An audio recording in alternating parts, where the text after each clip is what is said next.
Yeah, and Mr. Big Shot, you're a trash. You are a effing trash. And we speak in code. We have code language for everything. Please like and subscribe for more great videos. Thank you.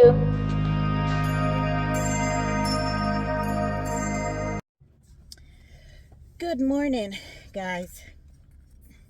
I could not sleep last night. I was just thinking about my life before I started living in my car. And man, what a ride that I had. Wow, quite interesting. It's quite interesting. Man. Yeah, so I'm thinking from where I was coming from, then where I end up. I mean, oh my God. Yeah, I came to this country when I was in my early 20s. I was married and lived in Germany. My marriage fell apart because I was way too young to be married. So I didn't know, I'm not going to blame it all on young, but I didn't know how to manage a household because I was a teenage wife and with two children. And that was tough. That was very tough. I was a housewife. I was home every day as a teenager, cleaning, taking care of the house, just doing, the basic housewife duties, so to say. Just and I got bored and, from all of, being just a regular housewife, and, then the problems start within my marriage and I got divorced and I moved to the United States. So I moved here when I was 25 years old when I came to the United States. And at first I went to school. I went to Nassau Community.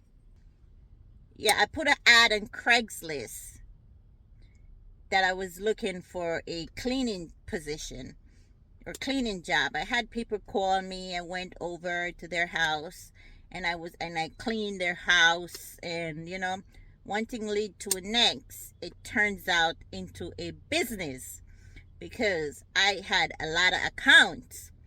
And then it took off and I started have to hiring people to help me with the cleaning. Like I was just working for 7 years straight. Very little fun. Every now and then I would go out and have fun, meet up with friends, and I got so much accounts. It was growing really good. I get into offices and at that then it turns out that I have over 200 accounts, cleaning accounts, which for a young girl I was living good with my business, and I live nicely in New York. I really never really focused on boyfriends because of my introvert lifestyle, because I'm an introvert. I like to be alone. I like to focus on my goal and where I'm going in life. So I am always very driven. I'm a driven person. Yeah. So I start meeting people in New York. I was in New York City. Business people and everything, and business guys and stuff like that. And they used to stand there just staring at me. Just like that, like staring at me and like, oh my God, do you really know how beautiful you are? Like these guys would say to me. And I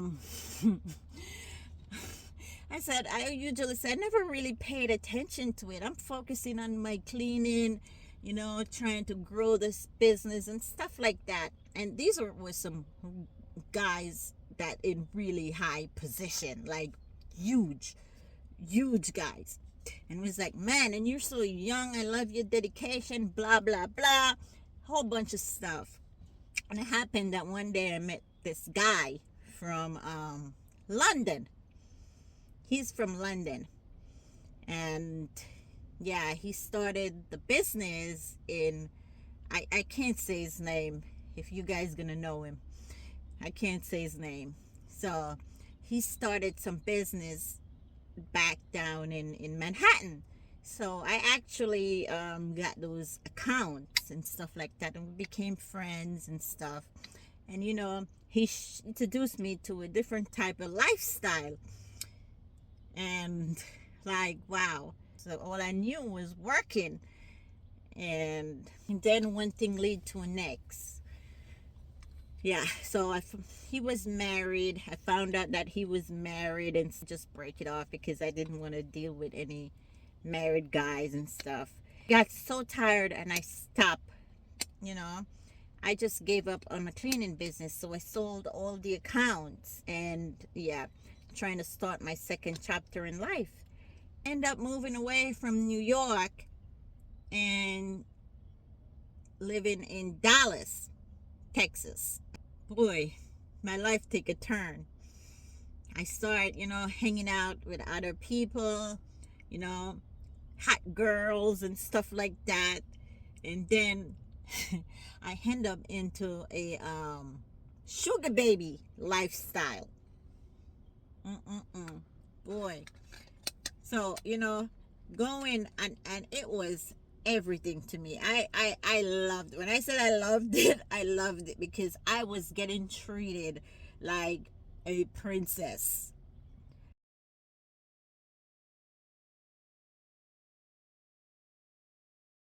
I got everything. I didn't have to work. My bills were paid for. I have guys taking care of me. Not one. I said guys. Not one. I said guys. I have guys taking care of me. I would hit the road every night, here and there in hotel. One good hotel that I always at was at the Ritz-Carlton. We used to love the Ritz-Carlton Hotel. Like, man, that where you would meet the guys, the top guys right there, man.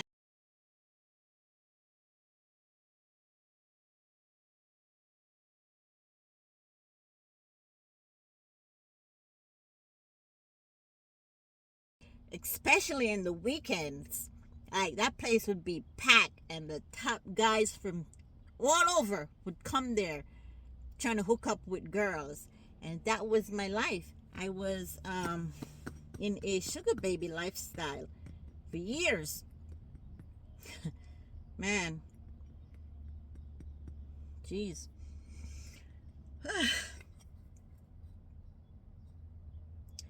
Okay, I'm mixing some coffee.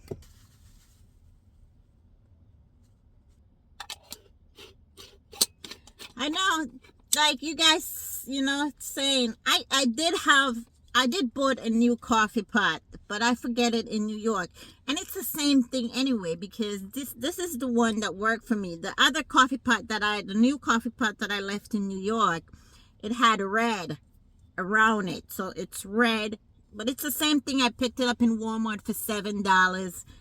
I think seven. I think it's cheap. But this one, I know because I started this one. I'm on my journey, the first coffee cup, so I'm kind of hooked on it. Yeah, and that's why I keep using it. I know it's ruined. The handle fell off, but it's something that I started with, and I don't want to toss it out like that. I really like it. Back to where I was. Like, as a sugar baby, trying to find new guys because one guy would leave, stop paying the rent, and then you got to take off and find another guy. Yeah. Or maybe the wife find out that he's supporting you, and just cut everything off, and then you left stranded, and you're gonna have to have like 3 4 men on hand trying to pay the rent. It's like that in the sugar baby world slash escort, because don't forget, you cannot put, I know some people are trying to separate the two because they're trying to sugarcoat it, but you cannot put sugar baby without adding escort, because sugar baby is basically an escort, and that's what it is, raw and simple. I did a video about this. I will insert when I just started where I was coming from. I will insert the video right here.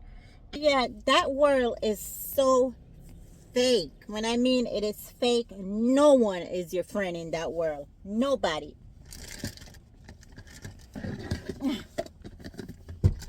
I'm just trying to set everything up a little bit nicer.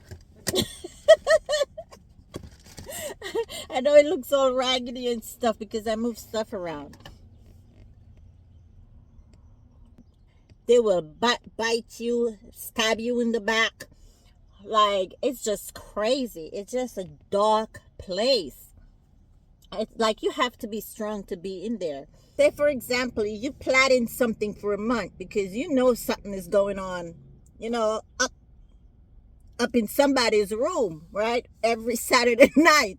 And you're seeing people coming down happy, talking about how amazing, and they make this and they make that.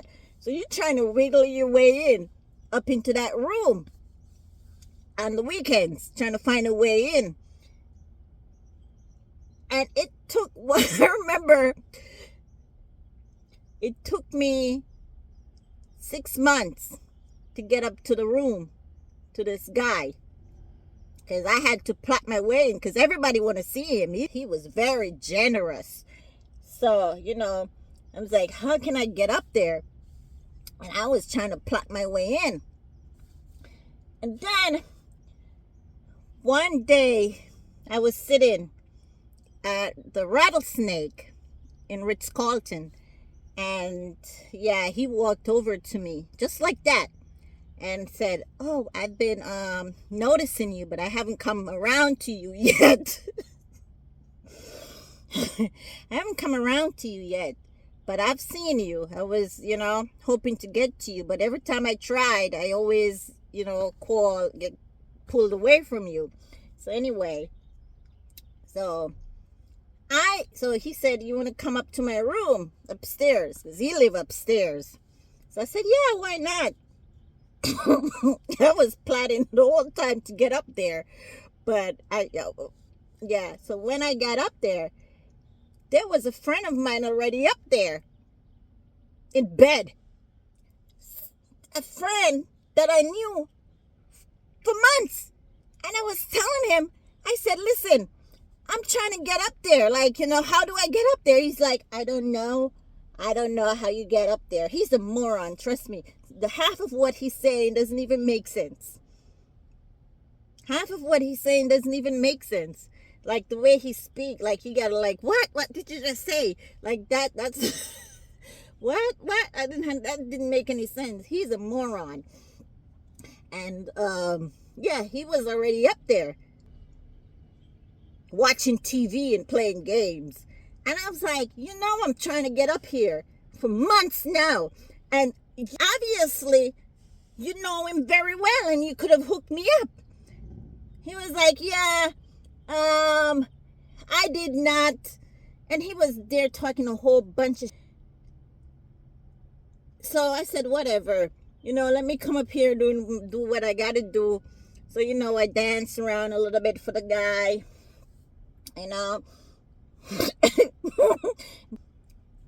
simple guy, get my roses, and I left. That guy, my friend, I saw him the next day, and we had a fight about it. I've said, I'm trying to get up there to make some money for months now, and you know that, and you've been up here, and you know the guy very well, and you could have hooked me up.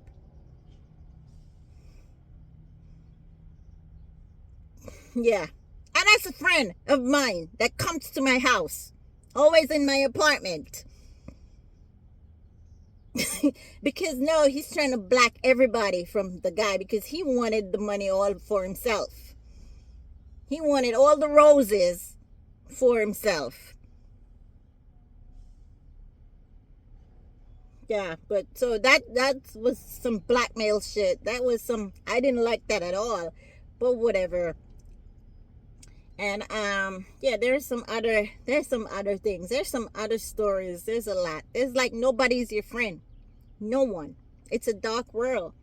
And I wouldn't advise anybody, man, to get into that world. And you know what that means, the highs. It's like, I'm glad I never got into it. I never did. My friend and I, we were together. I'm going to introduce you to my friend. We're best friends now. She's out of that world too. But my friend and I, we never got into that world.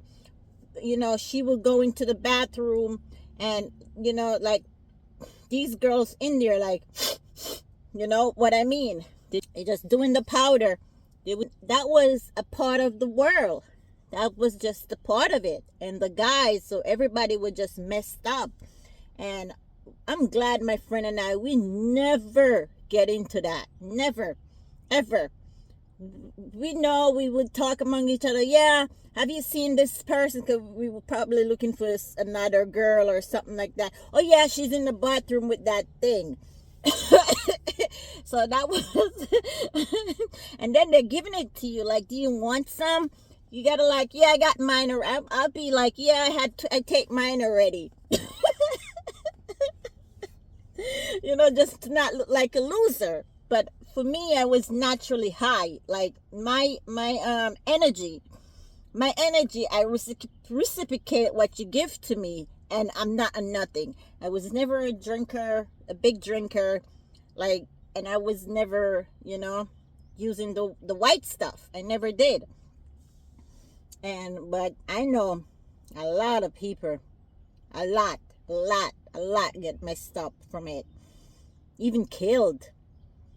Being in that environment for 5 years, I did being in that environment. I had good times where, a guy would, pay for my travels, take me around in other countries, paid for everything, the dinner, the lifestyle, everything was fun. But then there's a twist and a dark side to all this fun, a madness, a thing that it will make you go crazy. It's just a madhouse. Like, if you're not strong, a lot of girls went crazy, or from being there in that environment. Like, they weren't strong enough. They thought they could have handled it, and they weren't strong enough to handle it, because it will destroy you. The things you see, the things you have to do, the things you face every day, it can destroy you from the inside. These guys, they're looking for an appearance, and you have to fit that appearance to what they're looking for. Yeah, you have to have a fit body, nice body. You have to, well groomed, face groomed, nails groomed, and a fit body. Like, fit body is a must.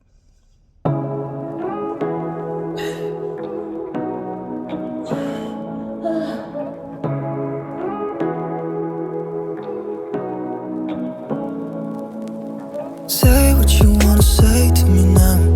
I wanna wake up with you in the morning. Show me there's nothing fake to you now. I wanna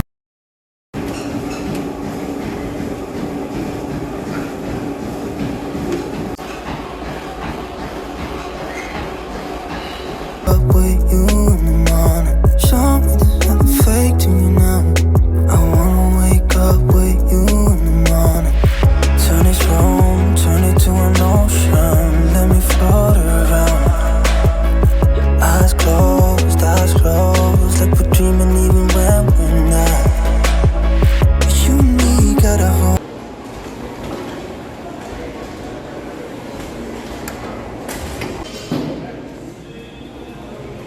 They love fit body. God, you gotta have a nice body.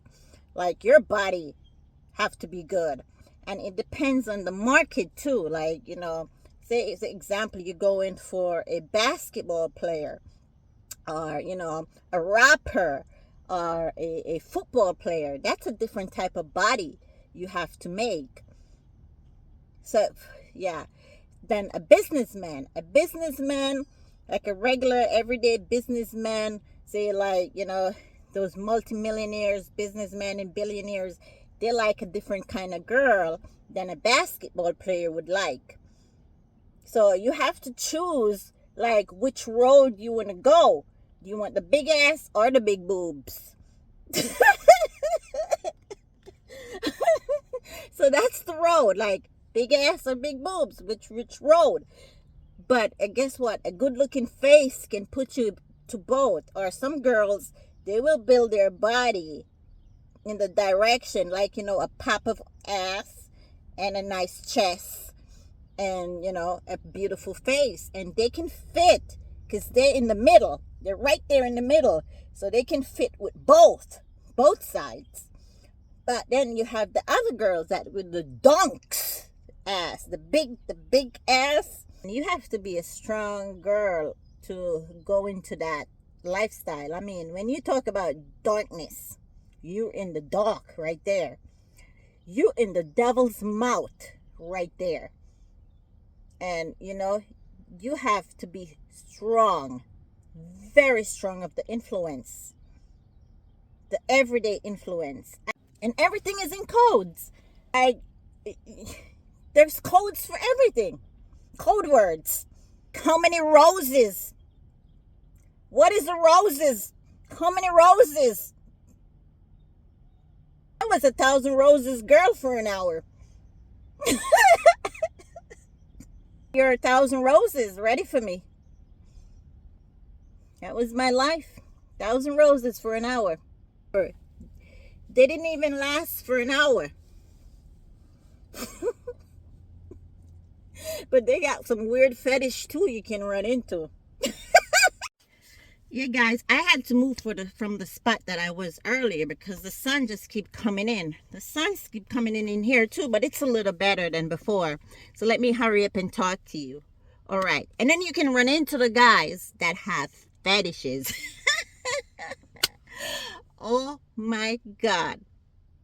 That's where the roses is. The fetish guys. You can get up to whatever. I mean, depends on the fetish. You can get up to 5,000 roses per hour from these guys. And the fetish guys are always the guys in very high position. I don't know why. Don't ask me why, but it's like that. One of my favorite fetish guy, I met him in Miami. Yeah. And, we were talking down there. We met at a steakhouse. And he's told me he's from South Africa. And he has a great deal of businesses in Texas. And he's always in Texas. So we exchanged numbers. And, 3 days later, called me up. And he says, do you have any blonde wigs? And I didn't have any blonde wigs at the time. I said, no, I don't. I don't have any blonde wigs. So he says, can you buy yourself a blonde wig? And I said, yeah, I could go out there, but I don't really have, the roses to get the blonde wig. So he sent roses through my PayPal for me to get the blonde wig. So I went out to the beauty salon and I got the blonde wig. Yeah. So he show up. I make sure to put the blonde wig on. And that's how I got into blonde hair. Because of Mr. Big Shot. Showed up at my apartment and yeah, he asked for trash bag. And I'm like, what the hell is going on? But whatever, the roses were nice. It was 3,000 roses per hour. Yeah, so he booked an hour. I get some trash bag, some black garbage bag from out of my kitchen. He poked holes in the plastic bags to see out of it and one in the mouth. Put it over himself. And then he started rolling around the floor and says, call me a trash. I am a trash. I am nothing but trash. I said, you are a trash. You are a effing trash. And kicked him in the nuts. And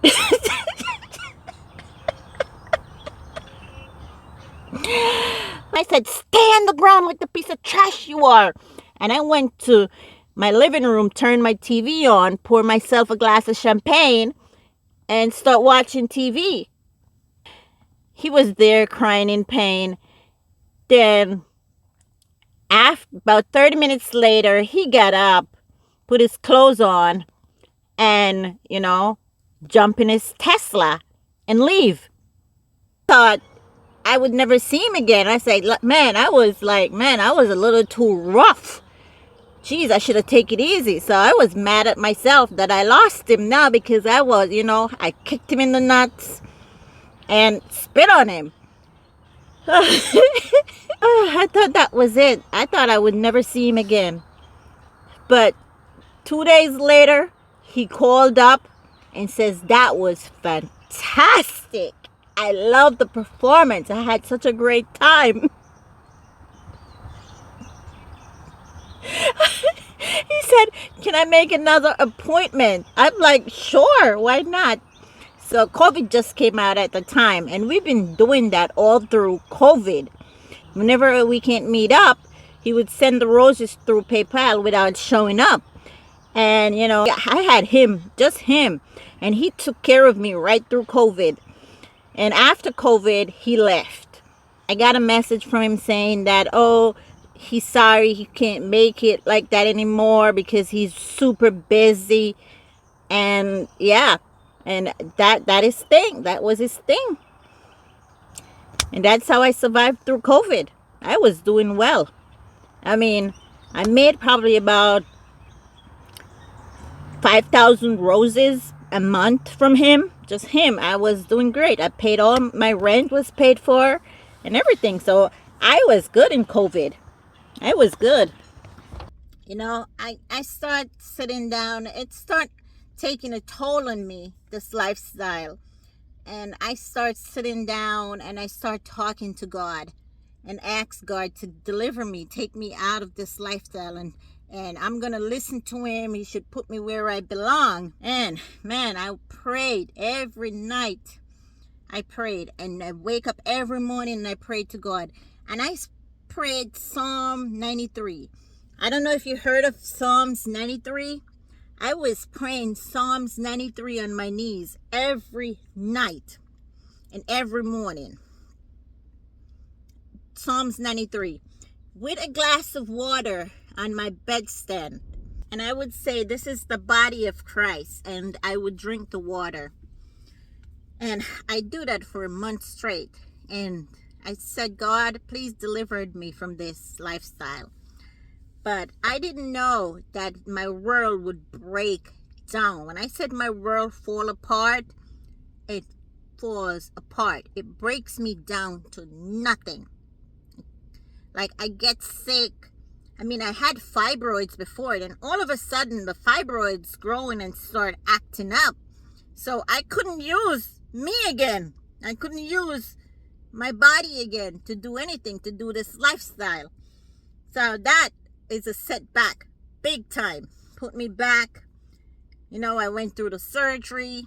I showed the video here where I was going through the surgery. And then after I finished the surgery, I went down to Miami and trying to get back into the lifestyle again.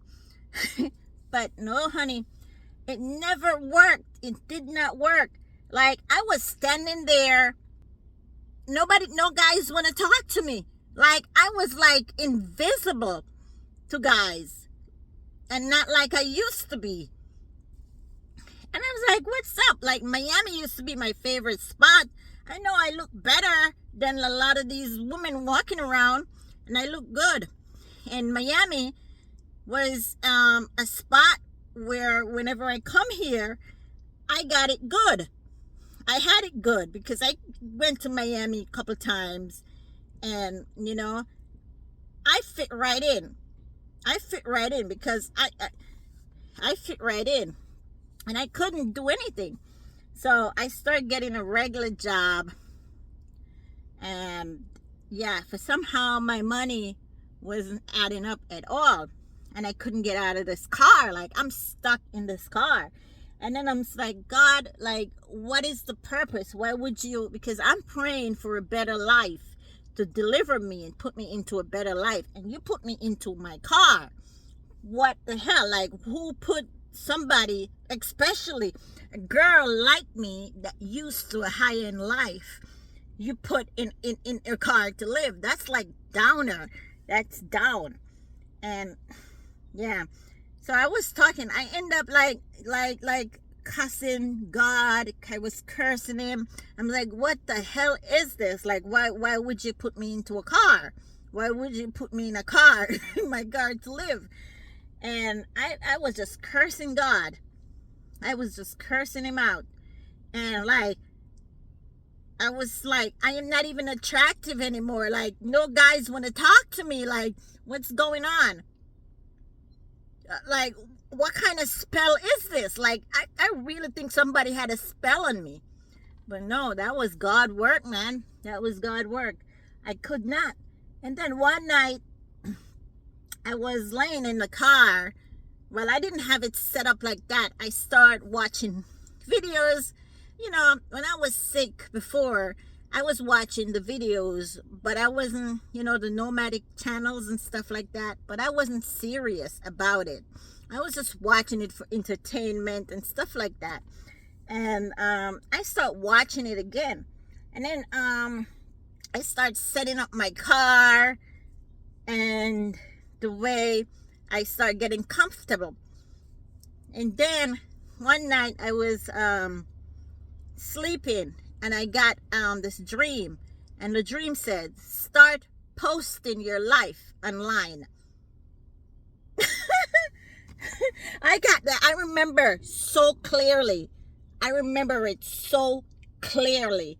And like, I wake up sweating and like, start posting your life online. I'm like, no way.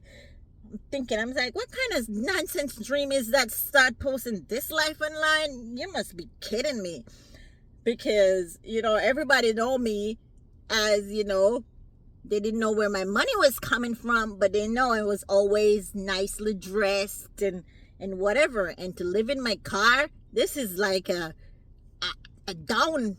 I'm on the bottom right here. This is down for me. I'm like, no way. I started praying again, and I asked God, I said, please deliver me from this car, because this is not what I asked you for. And then I kind of like get in the same dream over and over again, like different ways, but the same meaning. Post your life online. And then again, I started praying. I said, God, please take me out of this car. Please. But then at the same time, when I was asking God to take me out of this car and put me into something nicer, or, you know, a nice apartment, because I can't seem to come up with the money to get in a place. It just was just impossible. For some reason, like, I don't care what I did. No guys want to talk to me anymore. I can't save up the money. The money was just not adding up to even get out of this life, out of the car. I mean, it was just wrong. But still, I was eating and I was sleeping. And I was still looking good and fresh. Going to work, because I got a 9-to-5. And, you know, it was just, I can't even explain it. I start meditating. And then, like, I could, it was so vivid. It's like an out-of-body experience when you went somewhere else in the meditation. And I was in the car with my camera, setting it up, talking to the camera, and getting ready to post online. And when I wake up, and I'm saying, I'm keep getting this dream. And then I said to my sister called me, and I said to her, I remember saying to her, you think if I post my life online, people would watch it? And she said, why not? So I picked up my camera, and I start shooting it. I post some loads of videos up there, boy. Those videos make me cringe when I watch them, but I'm not taking them down. I am not. They're going to stay. But one thing lead to the next. I had the sponge that I was sleeping on in the car, and I start making a video about the sponge. Said, I am going to set up my bed in my car. And I start videotaping it. I put it up. And then A whole bunch of people start watching. I'm like, where does this people coming from? Start watching it and guiding me and telling me what to do. And yeah, and here I am. And guess what? My life I've never been better. I mean, I know I'm living in my car still, getting to see America. I'm getting to live America, you know, in the right way. I'm stress free. I don't have bills. I don't have to go on the, you know, on the street anymore at the rattlesnake trying to get guys. I'm living.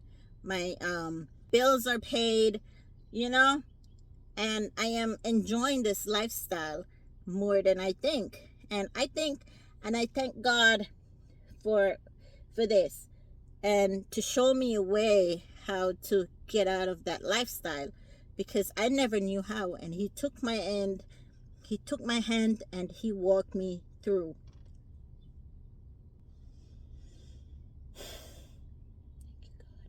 God is amazing, man. God is amazing. When I thought my world was falling apart, it was only building. I was only building and building stronger and better.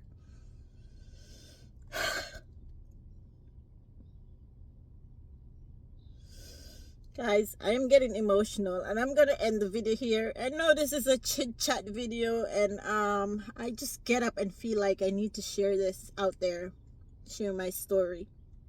And this is how I end up in my car. And thank you all for watching, and I'm gonna say goodbye. Thank you. Ooh.